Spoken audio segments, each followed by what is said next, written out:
Or, I mean, it doesn't have to be the metaverse. That's what they're pushing. Facebook changed its name to Meta and that kind of stuff. But really, if you think about it, this has been happening, I can't say forever, but it's been happening a long time. And what is it? It is exchanging your labor that's, you keep track of it with dollars, digits, currency, that kind of stuff.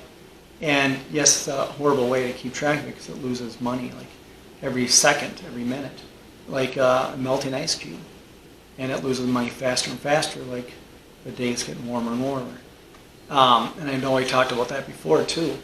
But anyways, so that's how you're keeping track of your labor. It's a ledger of your labor. And you're trading your labor, basically. All these dollars, if you want to call them dollars, all this money, you want to call them money, currency that you have, whether it's in digits in your account, whether you have the paper currency, credit cards, whatever you have.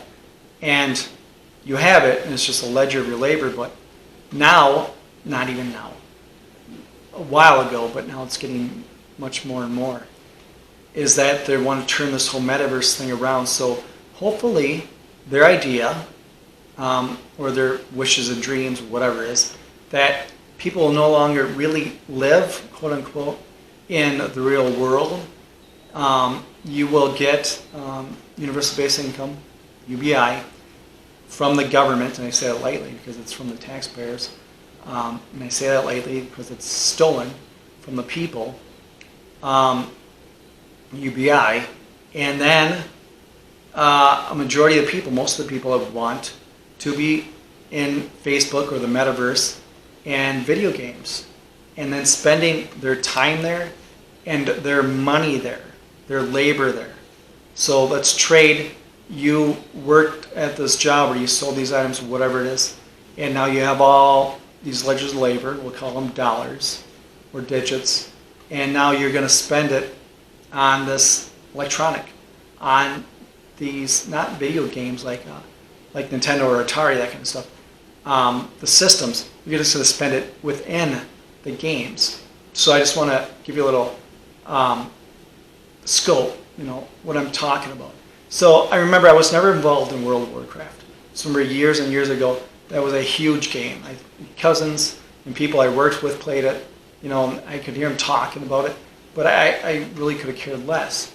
But I did hear all these rumblings of how much someone spent on one item for the game.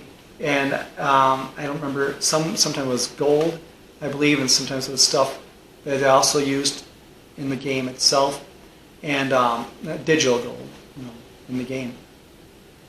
And then there were some sort of places, some sort of land or whatever, that people built up or they went through and they got all these things accomplished and spent this time and got all these rewards or whatever it is. And they got so far advanced in here, then they would sell it to people and people would buy it for a lot of money, thousands of dollars. So I got looking at this, I'm like, jeepers. Now, that was years ago. Look at it now. Those people who did that and spent that money, it might have been funny, it might have been fun, it might have been entertainment, but the amount that was spent there, I think, is ridiculous. It's ludicrous. It's horrible. And I'm just talking, and this is my opinion. That's it. I have nothing more to say about this. I'm not telling you what to do or what to think. I just want to make people aware of this. And yeah, if you don't play video games, that's fine. That's great. But they want to push people into the metaverse, which is going to be this essence of spending money on worthless, useless digital junk. And not even that, because it's not even items. You can't call it junk. Just digits, ones and zeros, that years down the road later you wouldn't care 2 cents about, when you could have spent that money, that time, that labor on something for yourself or your family or future generations. But anyways, so there's World of Warcraft. There's a bunch of these. I don't know a lot. I only know what I sort of researched. So I don't play these. I'm just saying that. But World of Warcraft, there was Second Life, Entropia, I believe. So some of this stuff. I went to this one guy's deal and he was talking. He's like, okay. He said, World of Warcraft, the average person would spend $0. Great. He said, as buying gold and items are risky and shady, but normally he would, normally we could take him, for example. He says, a base game he would spend $40 on. It's a base game, one-time game. All X-Pack, which I don't know what that is, but it sounds like it's something for items within the game, $100. His monthly subscription was $12. And then he said, I have 102 played months, which is $1,440 in this game that he spent. And then a transfer / fraction, change, and so on. That was $100 to $200 on average. So it sounds like it's something within the game. It's costing $100 to $200 on average just to transfer and change items. So he said, my total, this is him saying this, my total, since its release back in February of 2005, is about $2,200. Okay, so $2,200. Yeah, I think it's ridiculous, but some people might say, you know what, that's good fun entertainment, and it didn't hurt anybody, so that's fine. Okay, that's great. But when they're pushing people to do this as a way to live, as a way to shop, as a way to interact with people, that kind of stuff, that's when you're taking humanity out of the world. I mean, you're taking humanity out of humanity. There's no more personal interaction. There's no more stuff like that. There's no more real relationships. But anyways, so the really expensive sales, at least what I've read, occurring in the virtual world on MMOs, that's what they call them, MMOs. So I'm not sure what those stand for. I should have looked that up. It's MMOs like Entropia, Second Life, that kind of stuff. So Second Life features Linden dollars, I guess, which can be exchanged for the real thing. And the value is constantly fluctuating like, you know, the US dollar and other currencies are.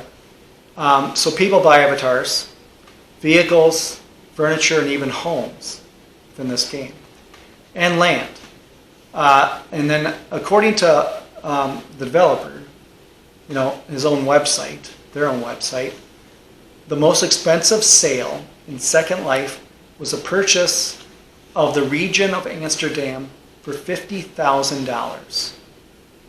Okay, so this Afterlife game, which is the digital game that you might interact with people and that kind of stuff, and just entertain yourself with and have fun, whatever. But you're spending $50,000, so you're spending $50,000 of a ledger of your labor.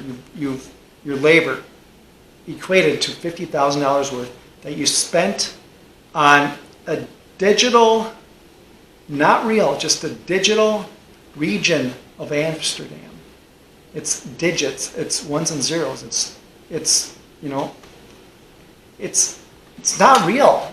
That's what it is, and that's what they're pushing us. Like I've said many times throughout this video, is the metaverse. They want to get us out of reality, out of the real stuff, and they don't want us, you know, having assets, having goods and durables. They want us to spend all our time, all our labor, all our energy in the digital realm that can be controlled, shut down, and then once it's over, you own nothing. You have nothing to show for it. You're buying this region in Amsterdam digitally, so it's just a game. It's not real. When you could have spent that $50,000 on something else that's real, that would have helped yourself, your family, whatever. It would have helped people that are in need. Whatever you want to spend it on, that's real. Because when you're doing that, you're spending your labor on real items. There's not as much out there anymore. If you're spending all your money on digital items, there's so much more out there that the people in charge pushing for this, for everyone else to be in this metaverse, are going to try to gobble up and have and control and own, which there'll be nothing left. So it's going to force society to be in this metaverse, this meta world, this not real deal. You should look at the movie Jeepers. I wish I could think of it off the top of my head. It's Bruce Willis. Yeah, I'll try to show a clip here, just to give you an idea. You can live your life without limitations. You see what they see, feel what they feel, and become anyone you want to be from the comfort and safety of your own mind, or relive the life you've always dreamt of without any risk or danger to yourself. Anyways, if you like this, hit the like, share, subscribe, and thanks for watching. And as always, stay vigilant.